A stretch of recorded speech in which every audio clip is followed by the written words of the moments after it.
Kalau korang tengah cari buffet Ramadan yang sesuai untuk family, ada elemen tradisi, rasa premium tapi masih selesa, video ini memang untuk korang.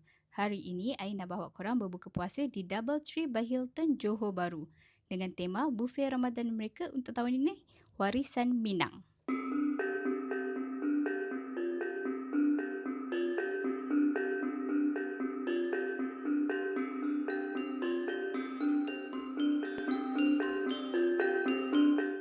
Jadi dalam video ini, I akan share first suasana dan ambience di sini, menu signature yang wajib korang cuba dan sesuai ke tak untuk family dan anak-anak, dan yang paling penting, berbaloi ke tak dengan harga yang ditawarkan.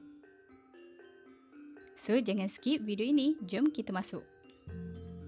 Sampai sahaja dekat Doubletree Johor Bahru ni, I can feel vibe dia memang terus rasa tenang dan eksklusif.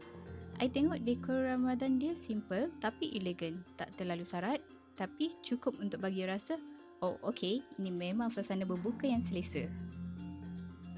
Untuk korang yang nak datang dengan anak-anak atau keluarga yang besar, layout dia luas, meja tersusun kemas dan tak rasa sesak walaupun ramai orang.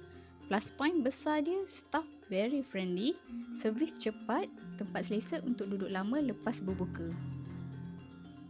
Untuk pengetahuan korang, tema Warisan Minang ni fokus kepada rasa tradisi, hidangan kaya rempah dan menu yang comfort food untuk orang Malaysia.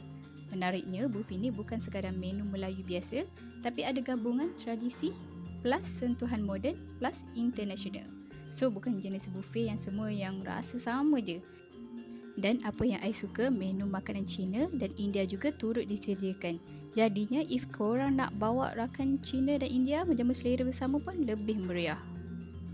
Antara menu signature yang I rasa korang wajib cuba antaranya adalah sous vide wagyu ram, daging lembut and juicy, sos tamarind glaze tu bagi rasa masam-masam manis seimbang dan serai sedap rasa premium. Dan udang ketak membara, madu kerisik. Udang besar, perisa madu plus kerisik tu padu. Rare menu, tak banyak buffet ada. And seterusnya adalah beef leg.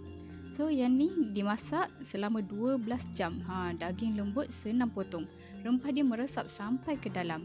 So selain itu, menu tempatan kegemaran korang pun ada juga, iaitu seperti laksa Johor, nasi kuning kambing buluh. Untuk yang suka dessert pula, kurma tiramisu, ros sago panna cotta, kunafa gula Melaka, cheesecake pun ada. Dessert dia tak terlalu manis, sesuai untuk lepas berbuka.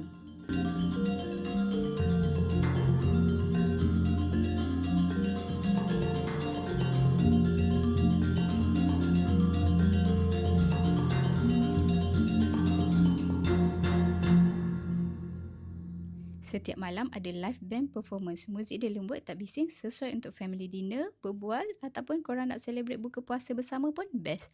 Rasa macam bukan sekadar makan tapi betul-betul experience berbuka puasa.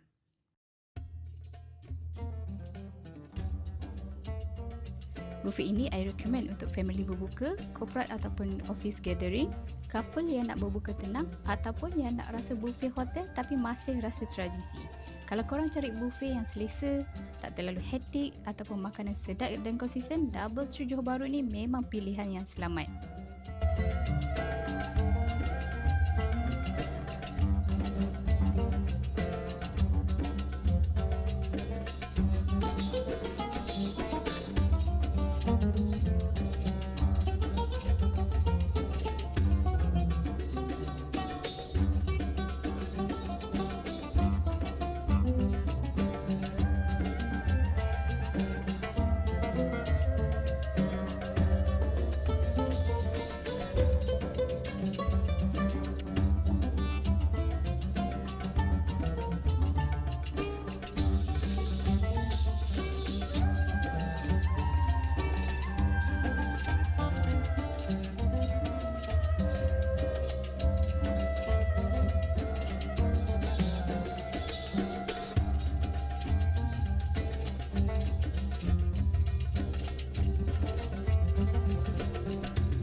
So overall, Warisan Minang di Doubletree by Hilton Johor Bahru ni memang I rasa sedap, selesa, family friendly dan berbaloi dengan harga. Kalau korang yang suka review jujur macam ni, jangan lupa like, subscribe dan komen kalau nak I review buffet Ramadan yang lain pula. Jumpa lagi dalam video seterusnya. Okay, bye!